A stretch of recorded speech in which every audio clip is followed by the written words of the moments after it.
Hi hello வணக்கம். நான் உங்கள் கேபிள் சங்கர். நான் இன்றைக்கி உங்களோட பேச போகிற படத்தோடைய பேர் வந்து கொஞ்சம் லேட்டாக தான் பேசுகிறேன். அந்த படத்தை கேப்டன் மில்லர் படத்தில் வந்து என்ன கதை அப்படின்னா, விடுதலை ஆகிறதுக்கு முன்னாடி ஒரு கிராமம், அந்த கிராமத்தில் மக்களால் கட்டப்பட்ட கோயில், அந்த கட்டப்பட்ட கோயிலில் வந்து அவர்கள் வந்து கிட்டத்தட்ட நுழைய முடியாத சில தன்மை இருக்குது. அந்த டைமில் ஒடுக்கப்பட்டவர்கள் வந்து அதில் வந்து பாசமாக இருக்கிற ஒரு பெண் இருக்காங்க. அவங்க வந்து அரண்மனையில் இருக்கிற ஒரு பெண்.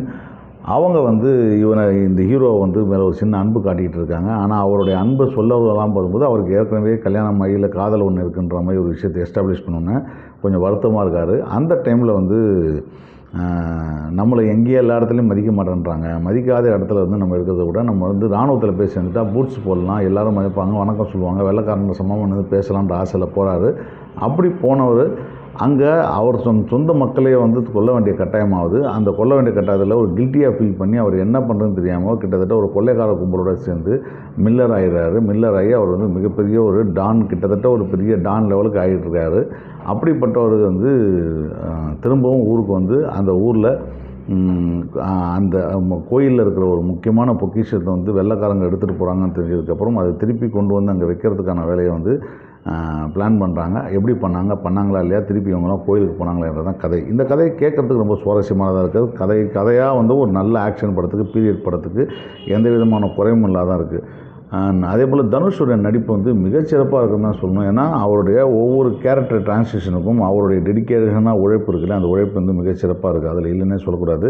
ஏன்னா அதை வந்து அது இளைஞனாக இருக்கும்போது இருக்கிற முகத்தில் இருக்கிற விழித்தனமாகட்டும், அந்த இளவரசி வீட்டில் போய் பார்க்குற விஷயமாகட்டும், அங்கேருந்து அவங்க நண்பர்களோட பேசுகிற விஷயமாகட்டும், அங்கேருந்து அந்த அண்ணனோட சிவராஜ்குமாரோட பேசும்போது ஒரு காட்சி முதல்ல வந்தாலும் அந்த காட்சியில் வந்து அவர் பேசுகிற விஷயமாகட்டும், இப்படி பல காட்சிகளில் அவருடைய வந்து டிரான்சிஷன் அங்கேருந்து வந்து அவர் மில்லராக மாறி அந்த இராணுவத்தில் வேலை செய்யும்போது நடக்கிற காட்சிகளாகட்டும், அது தன் மக்களையே தான் கொல்ல வேண்டிய காட்சிகளில் ரொம்ப எமோஷனலாக அந்த காட்சியில் ஃபீல் பண்ணுற விஷயமாகட்டும், அதற்கப்புறம் ரொம்ப அக்ரெசிவான ஒரு கொள்ளைக்காரனாக மாறி அவர் வந்து ஒரு மஸ்குலினாக வந்து நிற்கிற இடமாகட்டும், எல்லா தருணத்துலேயும் தன்னோட நடிப்பை வந்து மிக சிறப்பாக வந்து பிரதிபலித்திருக்கிறாரு. அவர் வந்து அதை பாராட்டுக்குரிய விஷயம் இந்த படத்தில்.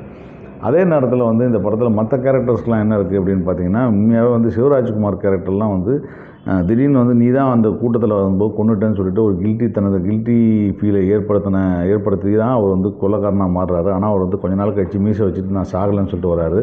திருப்பி அவருக்கு ஒரு பாட்டு போட்டிருக்காங்க, பில்டப் சாங் வச்சுருக்காங்க.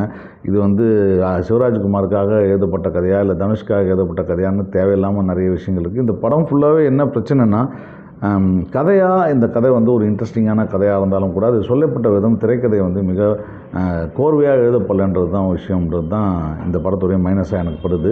என்னென்னா எந்த கேரக்டர் மேலேயுமே நல்லா கனெக்ட் ஆக முடியாது தான் இந்த படத்துடைய மிகப்பெரிய மைனஸ். டெக்னிக்கலாக இந்த படம் வந்து முக்கியமாக சொல்ல போனோம்னா இந்த சித்தார்த்துடைய ஒளிப்பதிவு, அதுக்கப்புறம் பார்த்திங்கன்னா ஜிவி பிரகாஷோட பின்னணி இசை. வழக்கமாக ஒரு சில பிஜிஎம்ஸ் மட்டுமே வச்சுக்கிட்டு அவங்க வந்து நிறைய பேர் மியூசிக் பண்ணுவாங்க. ஆனால் இந்த படத்தில் ஒவ்வொரு காட்சிக்கும் ஒவ்வொரு விதமான மியூசிக்கை வந்து அவர் ட்ரை பண்ணியிருக்காரு. உண்மையாகவே சில இடங்களில் அட்டகாசமாக இருக்குது. அவருடைய பின்னணி இசை இந்த படத்துக்கு மிகப்பெரிய பலம். கேமரா ஒர்க்கும் பின்னணி இசையும் ஒரு நல்ல டோனில் அந்த பீரியடுக்கு கொண்டு போன விஷயம்லாம் நல்லா இருக்குது. ஆனால் ஒரு கட்டத்துக்கு அப்புறம் வந்து இந்த கதை எங்கேயும் நகரவே மாட்டேங்குது. திரும்ப இந்த சண்டை காட்சிகள், அப்புறம் வந்து நம்பக்கத்துக்கு தகுந்தம் இல்லாத ஒரு என்ன சொல்கிறது, வெப்பன்ஸ் யூஸு, அப்படியான பல விஷயங்கள் வந்து இந்த படத்தை வந்து நம்மளை டிஸ்ட்ராக்ட் பண்ணுது. எமோஷ்னலாகவும் யார் மேலே லவ் பண்ணுறாங்க, அந்த லவ் பண்ணுறதுக்கு எதனா போகுது, அந்த லவ் பண்ண பொண்ணுக்காக வந்து ஒரு துறையை கொலை பண்ணுறது, அதனால் வரக்கூடிய விஷயங்கள், இது என்ன நடந்தாலும் இதில் வந்து என்ன முன்ன முடிவு நடந்துச்சு, என்ன புரட்சியாக நடந்துச்சுன்னு யோசிச்சிங்கன்னா அது கோயிலுக்குள்ளே போனது மட்டும்தான் புரட்சியாக இருந்துச்சு.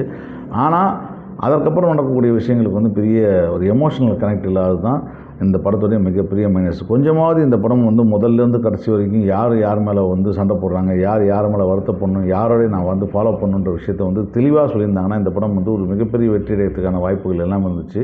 இது எமோஷ்னல் கனெக்ட் இல்லாதனால தான் இந்த படம் வந்து நம்மக்கிட்டேருந்து டிஸ்டன்ஸாக இருக்குது. பட் டெக்னிக்கலாக இந்த படம் வந்து கொஞ்சம் நல்ல ப்ரில்லியண்ட்டான படம் தான் சொல்லலாம். மற்றபடி இது ஒரு பொழுதுபோக்கான ஒரு படமானு கேட்டிங்கன்னா நிச்சயமாக இல்லைன்னு தான் சொல்லுவேன். ஏன்னா அது பொழுதுபோக்கு குறைவான படம் தான்.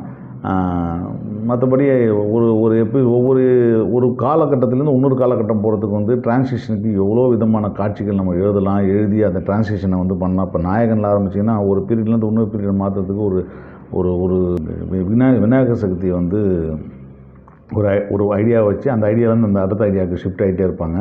அந்த மாதிரி எவ்வளோ காட்டலாம். அருண் மாதரசன் முதல் படத்துலேருந்தே வந்து ஒரு படத்தில் வந்து குவாண்டின் டேரண்டனோ பாணியில் எபிசோட் நம்பர் 1 எபிசோட் நம்பர் 2 அப்படின்னு போடுறது வந்து ரொம்ப ஆடாக இருக்குது. அதுவும் இது மாதிரி பீரியட் படத்தில் பார்க்கும்போது ரொம்ப ஆடாக இருக்குது. ஏன் அது வந்து எழுத முடியலன்றது எனக்கு தெரியல. அது ஒழுங்காக எழுதியிருக்கலாம். எழுதி அந்த காட்சிகளை டிரான்ஸ்லேஷன் பண்ணியிருந்தால் இன்னும் சிறப்பாக வந்திருக்கும். கேபிள் சங்கரன் லைக் பண்ணுங்கள், ஷேர் பண்ணுங்கள், சப்ஸ்கிரைப் பண்ணுங்கள். நன்றி, வணக்கம்.